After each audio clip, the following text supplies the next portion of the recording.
तो हेलो दोस्तों, स्वागत करते हैं आप सभी लोगों का एक और नया वीडियो लेक्चर में। और इस वीडियो में हम बात करेंगे अपने चैप्टर जिसमें हम बात कर रहे हैं हेलो एल्केन तथा हेलो एरीन्स चैप्टर में, जिसमें मैंने पिछली वीडियो में आपको क्लोरोफॉर्म से जुड़ी जो भी जानकारी रह गई थी वो सारी की सारी आपको बता दी है। अब हम बात करेंगे टेट्रा हेलो एल्केन क्या होता है। तो सबसे पहले बात कर लेते हैं कि टेट्रा हेलो एल्केन होता क्या है। तो जब हम कोई एल्केन होगा, ठीक है, एल्केन होगा कोई, उसमें उपस्थित जो हाइड्रोजन परमाणु होंगे उनको पूर्ण रूप से जब हम प्रतिस्थापित कर देंगे तो जो हमारा यौगिक प्राप्त होगा, जिसे हम हेलो एल्केन बोलते हैं, वो कार्बन मतलब टेट्रा हेलो एल्केन प्राप्त होगा। और उसका फॉर्मूला आपको अभी देखते हैं। तो सबसे पहले बात करते हैं कि टेट्रा हेलो एल्केन में हम कौन सा यौगिक जो है जिसके बारे में हम पढ़ना चाहेंगे। तो देखिए, कार्बन टेट्रा क्लोराइड यानी CCl4 नाम का एक यौगिक है जिसके बारे में हमको पढ़ना है। ये एक टेट्रा हेलो एल्केन है, ये आप जानते हैं। इसके फॉर्मूले से आपको पता चल जाएगा कि ये टेट्रा हेलो एल्केन कैसे है। आप इस फॉर्मूले को देखेंगे तो आपको दिखेगा कि इसमें एक कार्बन है और 4 क्लोरीन है। इसका मतलब सीधे सीधे आप समझ रहे हो कि वह यौगिक जिसमें 4 हैलोजन परमाणु उपस्थित होते हैं क्या कहलाता है? टेट्रा हेलो एल्केन कहलाता है। सभी लोग जानते हैं बहुत अच्छी तरीके से। तो भाई ये टेट्रा हेलो एल्केन हो गया, इसका फॉर्मूला हो गया CCl4, नाम हो गया कार्बन टेट्रा क्लोराइड।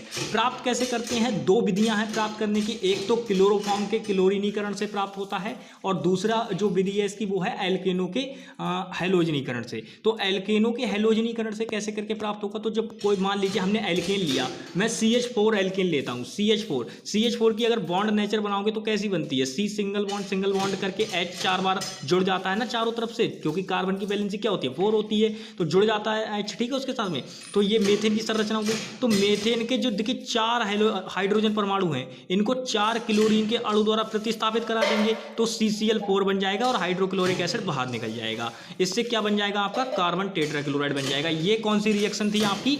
एल्केनों के हैलोजनीकरण द्वारा। अब बात करते हैं दोस्तों, ये जो कार्बन टेट्रा क्लोराइड प्राप्त हुआ, इसका उपयोग कहाँ कहाँ किया जाता है? दो एकदम बहुत ही ज़्यादा बेहतरीन उपयोग है, याद रखिएगा। कार्बन टेट्रा क्लोराइड का उपयोग अग्निशामक यंत्र में किया जाता है, यानी कि आग बुझाने में किया जाता है। इसका नाम जो होता है, दूसरा नाम कार्बन टेट्रा क्लोराइड का जो दूसरा नाम होता है वो क्या होता है? पायरीन होता है दोस्तों। क्या होता है? पायरीन होता है। तो ये बातें आपको याद रखनी है। बात करते हैं कि कार्बन टेट्रा क्लोराइड बनाने की दूसरी विधि, जो कि आपको मैं बता रहा था कि क्लोरोफॉर्म के क्लोरीनीकरण से। यानी कि क्लोरोफॉर्म का क्लोरीनीकरण क्यों करा रहे हैं? क्योंकि क्लोरोफॉर्म में एक हाइड्रोजन परमाणु उपस्थित होता है। एक हाइड्रोजन परमाणु उपस्थित होने का मतलब है कि यदि हम उसकी क्लोरीन के एक अणु से अगर क्रिया करा देना तो हमारा काम हो जाएगा। यानी कि Cl2 से अगर हम क्रिया करा दें, केवल Cl2 से, कोई अणु नहीं, एक अणु लेना है केवल, बस, ठीक है। तो मैंने यहाँ पे क्लोरोफॉर्म की क्रिया क्लोरीन यहाँ से कराई, मैंने क्लोरोफॉर्म की क्रिया क्लोरीन से। तो ये जो H है, ये जो H, ये इस H को ये वाला क्लोरीन परमाणु निकाल देगा, यानी कि लात मार के इसको यहाँ से निकाल देगा। तो ये क्या निकालेगा? जब ये HCl इसको निकालेगा तो इसको अपने साथ किडनैप करके ले जाएगा यहाँ से, तो ये बन जाएगा HCl अलग। और ये वाला Cl बचा अकेला, ये Cl क्या करेगा? यहाँ पे जुड़ जाएगा इसके साथ में। ये Cl यहाँ पे जुड़ जाएगा, ये Cl इसको निकाल के बाहर ले जाएगा। यानी कि ऐसे समझ लो सीधे सीधे, यहां पर 2 क्लोरीन है, 2 क्लोरीन में से एक क्लोरीन क्या करेगा? इस हाइड्रोजन परमाणु को अपने साथ बाहर निकाल के ले जाएगा और ये वाला इस पे कब्जा कर लेगा, यानी कि CCl4 और प्लस हाइड्रोक्लोरिक एसिड आपका निकल जाएगा। तो ये बन जाएगा carbon tetra chloride. Carbon tetra chloride कैसे बनता है समझ गए? कार्बन टेट्रा क्लोराइड क्लोरोफॉर्म के क्लोरीनीकरण से कैसे प्राप्त होता है, ये बात बहुत ही ईजी है, आपको समझ में आ गई होगी। अब बात करते हैं कार्बन टेट्रा क्लोराइड के रासायनिक गुण। रासायनिक गुण में सबसे पहली बात है, कार्बन टेट्रा क्लोराइड जो CCl4 होता है, इसका जब आप 500 डिग्री सेल्सियस पे भाप आसवन मतलब जल, सीधी बात है। जब आप एक बार बताओ, 500 डिग्री सेल्सियस पे अगर जल के साथ किसी चीज़ की रिएक्शन कराओगे तो जल क्या बन जाएगा? भाई वाष्प बन जाएगा, सिंपल सी बात है। तो जल वाष्प की जो रिएक्शन है भैया, सीधी बात है, भाप आसवन कराएंगे, यानी कि जल की जो रिएक्शन है, जल वाष्प की जो क्रिया है, वो आप क्या करेंगे? कार्बन टेट्रा क्लोराइड के साथ में कराएंगे। तो ये जो वाष्प होगी वो ऑक्सीकृत हो जाएगी, ऑक्सीकृत होकर फास्जीन नामक गैस का निर्माण करेगी। यानी कि समझो, यहाँ पे है क्या? यहाँ पे है H2O और ये है CCl4, यानी कि CCl4 प्लस HOH लिख सकता हूँ ऐसे, कोई दिक्कत नहीं है, ठीक है। तो ये बनेगा कैसे समझो। सबसे पहले यहाँ पर ये 2 क्लोरीन है, मतलब 4 क्लोरीन परमाणु यहाँ पे सीधा सीधा दे रखा है। 4 में से अगर सीधी बात करूँ मैं तो ये क्या होगा? 2 क्लोरीन परमाणु यहाँ से निकल जाएंगे। 2 क्लोरीन परमाणु यहाँ से निकालने के लिए सीधी बात है, हमें यहाँ पे किसी चीज़ को एंटर कराना होगा। एंटर कैसे करा देंगे हम? एंटर करा देंगे इस O को जैसे ही इसमें एंटर कराएंगे तो ये यहाँ से 2 क्लोरीन परमाणु बाहर हो जाएंगे। 2 क्लोरीन परमाणु बाहर निकल जाएंगे तो ये क्या बन जाएगा? सीधी बात, 2 क्लोरीन परमाणु बाहर निकल जाएंगे यहाँ से, जैसे ही इसको एंटर कराएंगे तो ये क्या बन जाएगा? COCl2 बन जाएगा। यहाँ पे ये जो O है इनके साथ एंटर हो जाएगा। और यहाँ पे सीधी बात, एक बात आप अच्छी तरीके से जानते हैं कि ऑक्सीजन की जो ऑक्सीडेशन नंबर होता है वो क्या होता है? बताओ जल्दी से, ऑक्सीजन का ऑक्सीडेशन नंबर बताओ। ऑक्सीजन का परमाणु क्रमांक कितना होता है? 8 होता है। 8 होता है, यानी कि 2 और आपका क्या हो गया? 6 हो गया, यानी कि ऑक्सीजन क्या करें? 2, यानी कि -2 इसकी ऑक्सीडेशन नंबर होता है। और इसकी संयोजकता कितनी होती है? तो संयोजकता आप अच्छी तरीके से जानते हैं कि ऑक्सीजन की जो संयोजकता होती है वो आपकी, तो दोस्तों ऑक्सीजन की जो संयोजकता होती है वो +2 होती है, मतलब -2 होती है, क्योंकि वो 2 इलेक्ट्रॉन को ग्रहण करके अपने अष्टक को पूरा कर लेता है। तो सीधी बात है, अब ये क्या करेगा? यहाँ पे जैसे ही आप ऑक्सीजन को एंटर कराओगे ना, ये 2 क्लोरीन परमाणुओं को तुरंत बाहर की ओर फेंक देगा और 2 क्लोरीन जो बचे उनको अपनी ओर आकर्षित कर लेगा, यानी उनके साथ बॉन्ड बना लेगा। तो ये COCl2 का निर्माण हो जाएगा, यानी कि फास्जीन गैस आपकी बन जाएगी। COCl2 आप जानते हो बहुत ही विषैली गैस होती है, फास्जीन गैस, जिसका आप क्लोरोफॉर्म के द्वारा भी निर्माण कर सकते हो। यानी कि जब आप क्लोरोफॉर्म का ऑक्सीकरण कराते हो तो फास्जीन गैस बन जाती है, फिर से ऑक्सीकरण कराते हो तो क्या बन जाता है आपका? क्लोरीन और कार्बन डाइऑक्साइड बन जाती है। ये सब मैंने जब क्लोरोफॉर्म के रासायनिक गुण बता रहा था तो मैंने आपको ऑलरेडी बता रखा है वहाँ पे। तो हम बात करते हैं कि यहाँ पे मैंने जब कार्बन टेट्राक्लोराइड का जल, मतलब यानी कि जलवाष्प से क्रिया कराई तो जलवाष्प ऑक्सीकृत होकर क्या बना दिया? फास्जीन गैस का निर्माण कर दिया। बस ये इतनी सी बात है, ये आपका रासायनिक गुण हो गया। उसके बाद एक रासायनिक गुण और है जो कि बहुत ज़्यादा इंपॉर्टेंट है, वो है रीमर टीमर अपक्रिया।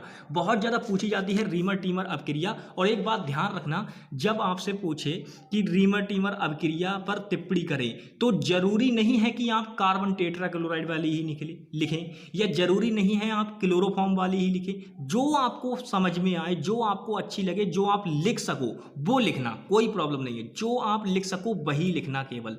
तो जैसे मान लो मैं यहाँ पे क्या कर रहा हूँ, रीमर टीमर अपक्रिया क्लोरोफॉर्म वाली मैं ऑलरेडी आपको बता चुका हूँ, जिसमें सैलिसैल्डिहाइड का निर्माण होता है। बहुत ही ईजी है, वो वाली ज़्यादा बेटर है। लेकिन जब आपसे बोले कि आपने जो यौगिक लिया है कार्बन टेट्राक्लोराइड, उसके रासायनिक गुण को, तब भैया आपको रीमर टीमर अपक्रिया ये वाली निकली होगी। तो इसमें करना क्या है?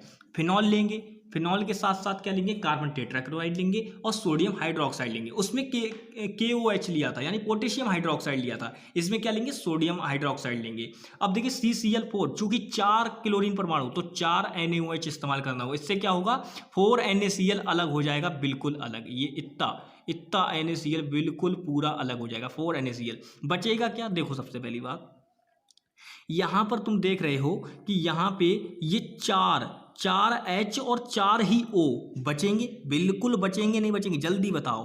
4 O बचेंगे और 4 ही H बचेंगे। यहाँ पे एक OH ये है, तो ये तो भैया फिनॉल समूह, इससे तो कोई छेड़छाड़ नहीं करनी है। यहाँ पे C इस्तेमाल हो गया, डबल O, यानी कि 2 O इस्तेमाल हो गए, एक H इस्तेमाल हो गया। बचा क्या?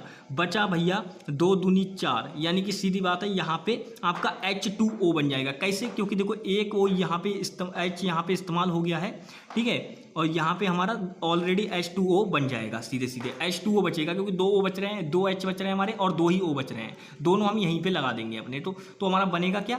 जब हम फिनॉल की क्रिया कार्बन टेट्राक्लोराइड से हमने कराई तो हमारा 4 NaCl तो वैसे ही अलग हो गया, कोई दिक्कत नहीं है, बहुत आराम से अलग हो गया, ठीक है। और वहाँ पे क्या बन गया? सैलिलिक एसिड बन गया, सैलिलिक एसिड बन गया, क्योंकि ये फॉर्मूला होता है C6H5OH COOH, ये होता है सैलिलिक एसिड का फॉर्मूला, ठीक है। याद रखना, छोटी छोटी बातें हैं, बहुत ही आराम से आप इस रिएक्शन को लिख दीजिएगा, ठीक है।